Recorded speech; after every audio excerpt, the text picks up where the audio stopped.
Hello, everyone. My name is Sandra, and thank you so much for tuning in. Today, I'm finally going to talk about that chaotic therapist that went completely viral. As I see more and more of these viral TikToks and videos of Black women literally representing themselves in a very distasteful way, the more I see this, the more embarrassed I become. And I also become very upset because for a long time, we had to deal with all these negative stereotypes about Black women when we had no control over the media, okay? Back in the time where we had no control over our image, it comes to a point where we do have control, because when you post on social media, that is you as the creator making that content. It's not some white man telling you to do this, that, and the third. No, we have an opportunity to create our own image and represent ourselves the way we want to be seen. What's happened is we've been conditioned so much that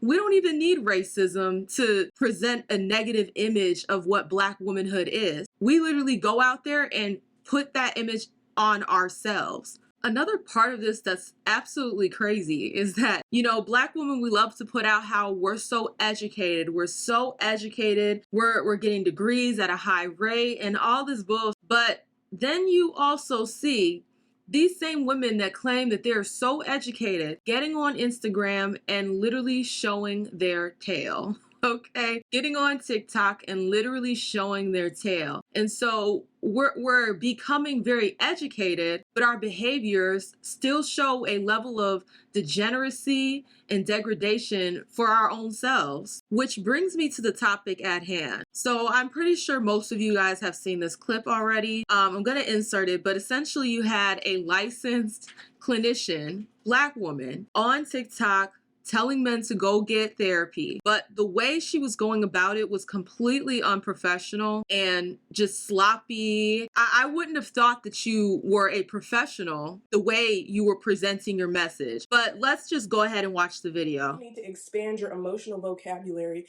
It's so your life can be easier. Don't you want to be able to communicate with your bitch? I think yes, right? Long gone are the days where you can just shut down. It's not tolerating that. Like, it used to be where men provided financially or with schmeat, and bitches can make their own self come and we can pay for our own shit. So I'm gonna need y'all to catch up on the emotional part. If a bitch is telling you, I need you to communicate more, open your mouth. As someone who is supposed to be a clinician who works with clients on learning how to communicate, it astonishes me that she would even take that approach, telling them just open your mouth as if it's easy. Communication is a very difficult thing and it takes people time to learn. So to address people that you're supposedly trying to help with this condescending, rude, talking to someone like you're their mother attitude is completely ridiculous, and it's not appropriate, especially if you are presenting yourself as a professional in this field. First of all, that's not gonna create a relationship or create an environment where anyone feels comfortable talking. Because once you establish this kind of condescending attitude, this very judgmental attitude, the first thing that will go in my mind is, well, if I do say something, you're probably going to say something really nasty in return to what I'm saying. The whole approach is very inappropriate. And if you're creating a video and you're mentioning that you're a licensed professional, which she said in this clip that I showed that she's a licensed professional, then you need to carry that professionalism with you. If you're going to tote around that certificate, if you're going to tote around that license, in conjunction with that, you also need to have that professionalism behind it. You lose me with credibility and you lose me with trust. Why would any man listen to this video and trust what you're telling them? What credibility have you gained besides saying I'm a licensed clinician? You haven't presented yourself as a licensed clinician. You haven't presented yourself as an empathetic individual. All you've done was wave your finger at them and be like, well, if you want to do this with your, you claim to be out here trying to help men, better themselves. at least come with a little bit of empathy for them and understanding. At least the bare minimum. But you know what I realized? And let me back up. Let me back up. A common misconception about me as a clinician is that 90% of my clientele have been men, black men specifically. And what we specifically work on is expanding their emotional vocabulary because a lot of y'all motherfuckers don't even have the words to express how you're feeling. So when you expand your vocabulary and knowledge of what you are experiencing, because y'all are human beings who experience feelings and emotions and don't have to choke that shit down no more. Y'all ain't had to choke that shit down since 2016. Anyway, if y'all are not in therapy, expanding your emotional vocabulary, your life just off top is going to be more difficult.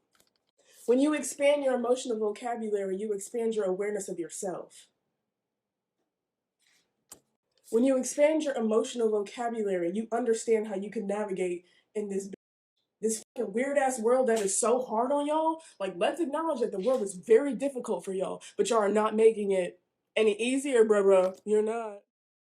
I don't understand this need to talk to grown men as if they're children. Like, I don't understand this need to talk to grown men like they're children. You're trying to tell black men to go to therapy, all the while addressing them as children. Why would I go see a therapist if you were my first impression of what therapy was? Why would I, if I were a black man, go to therapy for someone to talk to me like I'm a child? Unless I'm a masochist, I'm not doing that. So your whole entire thing is counterproductive. You haven't established a safe space for black men to come in and learn this so-called emotional vocabulary. All you've done was make a statement like, well, if you knew how to do this, then your life would be better. As if being able to communicate is such an easy feat. If it's something that people at a large scale are struggling with, obviously it's not that easy. And so to have this kind of mentality where it's like, well, you're a grown black man, you should know how to count to 10 type of attitude about people dealing with their emotional trauma and learning how to communicate what they're feeling inside is completely counterproductive. It's dismissive. And it doesn't present you as someone who is actually willing to listen. Why would I want to go see a therapist if you're calling me a MFer? Not establishing any kind of standard for your profession by calling the people you're supposedly trying to help MFers. It doesn't make sense. It just goes to show that these degrees don't necessarily mean anything, because you can go through an entire program and get your certificate in this, your license in this, and still have no idea how to do your job. Go to therapy. Talk about that shit that's on your chest. You don't have to choke that shit down no more. Y'all are doing a disservice to yourself. And so let me sum this shit up. Y'all told to elevate our standards. And at the cost of us elevating y'all standards, y'all got axed because y'all didn't elevate either.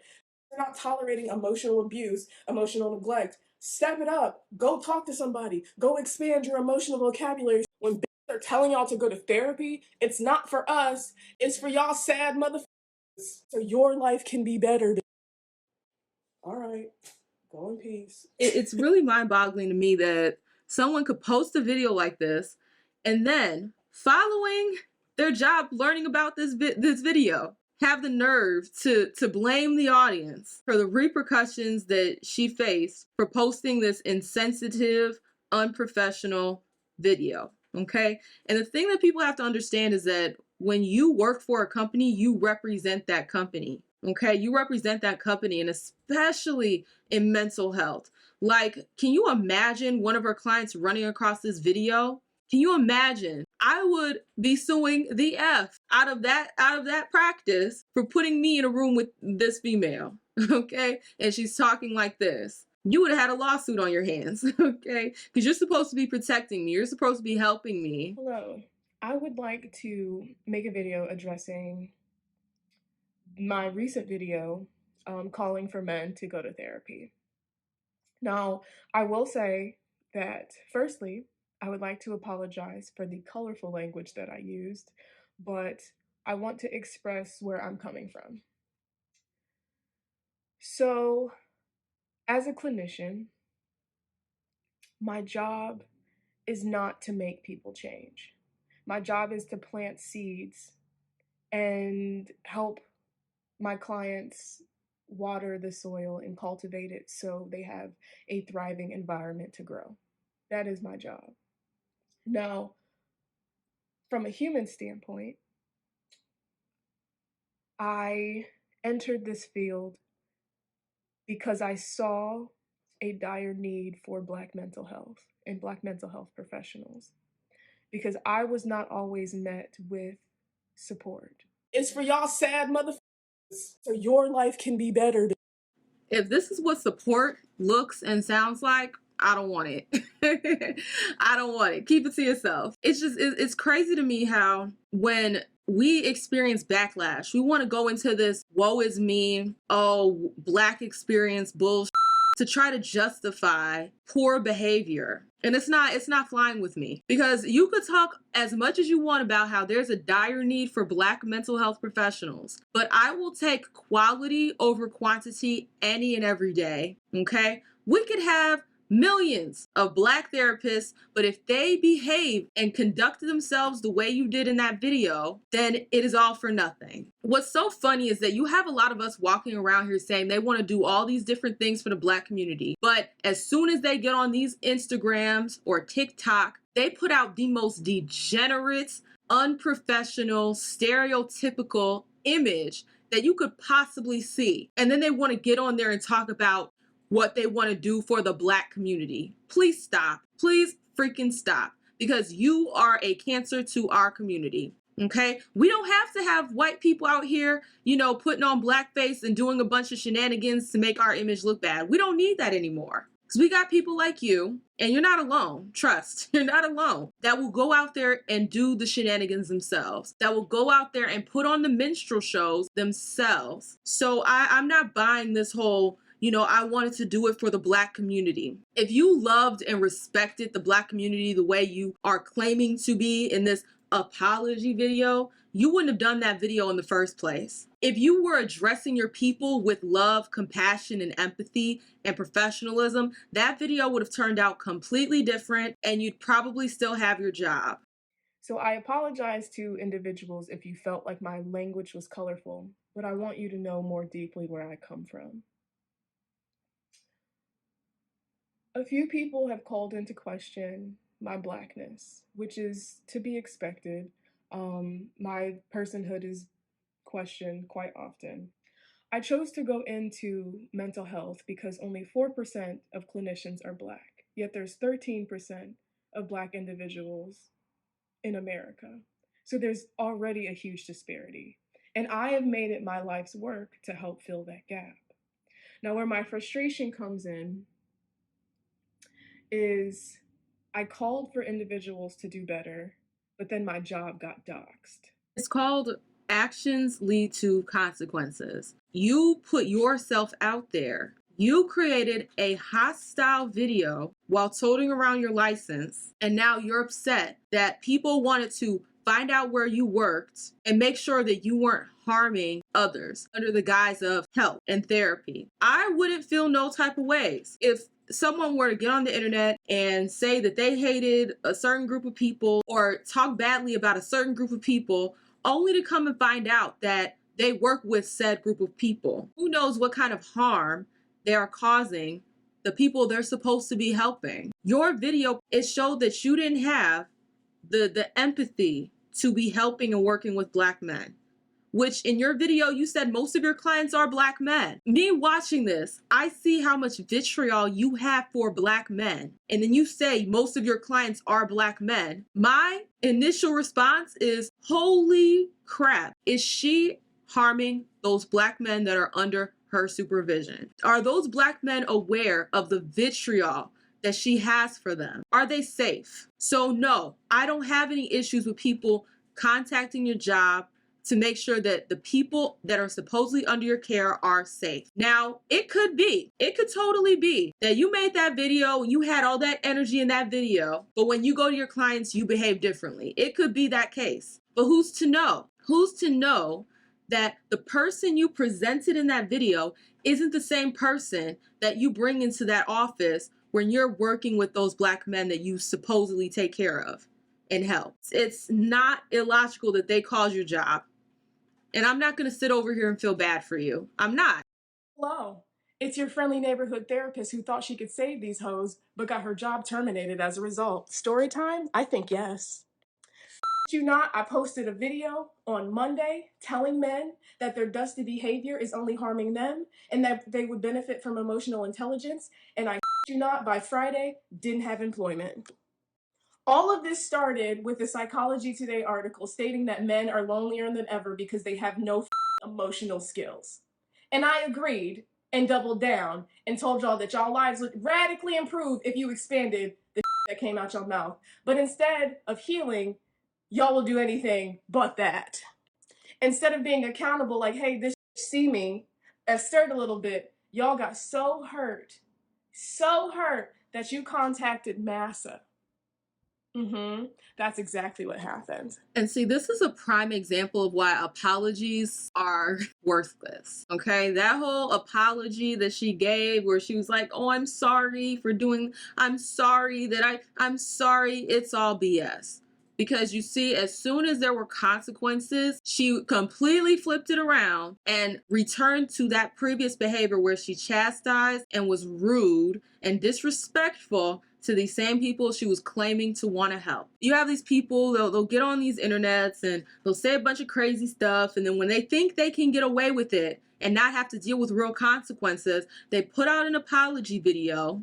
They put out apology videos thinking that that apology is going to keep them from the consequences of their actions. And once they find out that fat meat is greasy and they have to deal with the repercussions of their negative behavior, it's a F you, and it's a you're a dusty this and you're a dusty that. So I don't take these apologies from people seriously. What I do take is a change in behavior. What I do take is a change in behavior. If you don't change that behavior, I don't acknowledge that apology. And I hold myself to that standard too. If I apologize for something, I intend to change the behavior that caused that incident in the first place. Because if you apologize without actually changing behavior, you're just saying stuff just to say it. There's nothing behind your apology. There's no change. There's no desire to do better. It's just, hey, let me throw this apology out there so that you can get off my back and I can just keep going on my merry way. And I hate when these fake woke Black people get on here. Well, you contacted massa. Well, you were working for massa. What does that say about you? You were working for massa. You mad that your behavior got you in trouble. Clearly, what you were engaging in was not professional. It didn't go with the code of conduct, and it was a bad look for whatever company you were working for. So don't get mad at us because you put your tail out there for everyone to see. It's not our fault. We didn't make you turn on the camera. We didn't make you call Black men dusty MFers. We didn't make you call Black men bees. We didn't make you get on there and speak to Black men in a condescending, unempathetic way. We didn't do that. You did that all on yourself. So it's nobody's fault but your own. Well, first the post goes viral on Twitter because y'all need help. And y'all wanted to argue with blue till they blue in the face. Some of you hoes is not going to be saved. And that's the conclusion that I've come to. So because this is going viral, I'm thinking, okay, cool. We starting a discussion on mental health and people are, you might not like my delivery, but my is starting to talk, you know, shake at the tables. I don't give a But then it turns into this entire crusade of attacking a Black woman who serves the Black community. There were comments like, I'm going to find her credentials and report her because I told y'all to be better. Yeah, y'all are weird. Leave the Black stuff out of it. This has nothing to do with you being Black. It has nothing to do with attacking a Black woman. You put out a negative message and people did not respond to it well. And it just goes to show, like I said, when you see these people and they put out these apologies, see what happens when they don't get their way after their apology. You'll get this type of behavior. It shows you exactly where their mental state is. And see, this is what happens when you have broken people try to help other people that they suspect are broken. It's like she hasn't even figured out her own demons, but she's trying to get on the internet and preach to y'all about what you need to do as a Black man because y'all need help. rather than looking within and seeing like, hey, what could I have done in this situation better? Did I make a mistake? Without looking at herself. She didn't even look at herself and figure out where she could have been better. There was no self-accountability at all taken here. But she wants to point the finger at Shaw for not wanting to change and not want to do this and not want to do that. And what about the people that gave you criticism? You didn't want to listen. So why should they listen to you? People have real criticism of what you did and what you said. One ear out the other. But you want to tell other people that they need to listen to what you have to say. Y'all scream that y'all want to protect women, protect Black women specifically, but have done nothing to protect this Black woman who has been serving the communities. I have been violated in several areas, and I'm going to outline each one. This article was written by a Black woman, putting my full government and my place of employment. So being doxxed by a Black woman can't fake, kind of hurts, and she never once reached out to me or contacted me so I could spend my side of the story. This is the article that spooked my job and got me fired. Not only did she not have any regard for my safety, many other articles have been written as a result. Here are a few of them, just to name a few. Black Twitter has words for therapists scolding men to go to therapy.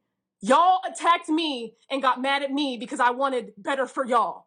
That's the most crab in the barrel bucket type I've ever heard in my life. A plethora of Black men decided to take it upon themselves to call my employment to get me fired. You succeeded, but you succeeded in not the way that you think. If it's one thing about Black women is that we're incredibly resilient. This just cleared the table to give me space and opportunity to educate the masses while shaking our ass to healing because y'all got mad because I wanted you to do better. I was told they consulted with shareholders and decided to terminate my contract because I told y'all to go to therapy. That's the world we live in. Let's think about this logically. She's making the claim that the only reason they fired her was because she told Black men to go to therapy. Now, if I'm a practice, and let's not pretend, okay? All of this stuff is capitalism. People are in these things to make money. If I'm a shareholder, a business owner, I run a practice, I would want more people to go to therapy because there's a chance they might come to mind. Okay, there is a chance that they might come to mind and line my pocket. So no, you're not going to get away with saying that, oh, they fired me because I told them to go to therapy. No. Let's not dismiss all these other things that happened in that video that lets you getting fired. All right. I hate it when people do this. They really try to nitpick and choose something that sounds innocent and put that as the poster child for why something bad happened, rather than addressing what really truly was the issue. It's deflection. And she knows it's deflection. You know that the reason why you got fired was because you presented yourself unprofessionally and it was a bad look for that company. You got fired for that, not for telling Black men to go to therapy. Because those companies want Black men to go to therapy because it will line their pockets. They want that. So miss me with the BS. And miss me yet again with all this Black woman, woe is me crap. Okay? There are real issues that we as Black women have to deal with. But when people like you water down the issue by deflecting to your Black womanhood, it makes it more difficult for the rest of us when some real stuff happens and it really does involve our Black womanhood for us to be able to call it out. Because they'll point to cases like yours where it's used just to, scapegoat, and then they don't take the rest of us seriously. Not everything is a problem because of Black womanhood, or they want to attack the Black woman. They want to do this to Black woman. If anything, we're being uplifted in our societies because they want to down talk our men, so they use us. It's like that model minority type of BS where they uplifted the Asian community just to point at us and be like, well, why aren't y'all niggas doing better? It's the same exact thing. It's all a scam. It's all propaganda. So don't give me this whole woe is the Black woman bull. There are real cases where Black women are being discriminated against, and it's because of their Black womanhood, and they're not doing anything wrong, but because you want to claim this willy-nilly, real issues get unnoticed. You got fired for being unprofessional. You got fired for calling Black men MFers. You got fired for being sloppy in your video. You got fired for a plethora of reasons. But one, it wasn't because you were a Black woman. And two, it was not because you were telling Black men to go to therapy. Period. I just want to finish this off by saying, look, there's nothing wrong with going to therapy. Vet your therapist, okay? Vet every professional that you get into business with, because they just handing out professional degrees like participation trophies, as it seems. You really have to be careful and do your due diligence when you're choosing doctors, when you're choosing mental health professionals, when you're choosing any field of service. Make sure you are vetting those people so that they don't do you more harm than good. If you like this content, you already know what to do. Like the video, share the video, leave a comment, and definitely subscribe. Your girl now has memberships, so if you want to support the channel even further, go ahead and click that join button. In the description box will be a link to the trailer for The Vision, as well as a link to the Patreon so that you can get early access to The Vision. Also in the description box will be my sneaky links. Okay, we have Discord, we have Instagram, and we have Twitter. So go ahead and check me out on all of those platforms. But thank you so much, and I will see you either with the next live stream or the next video. Bye!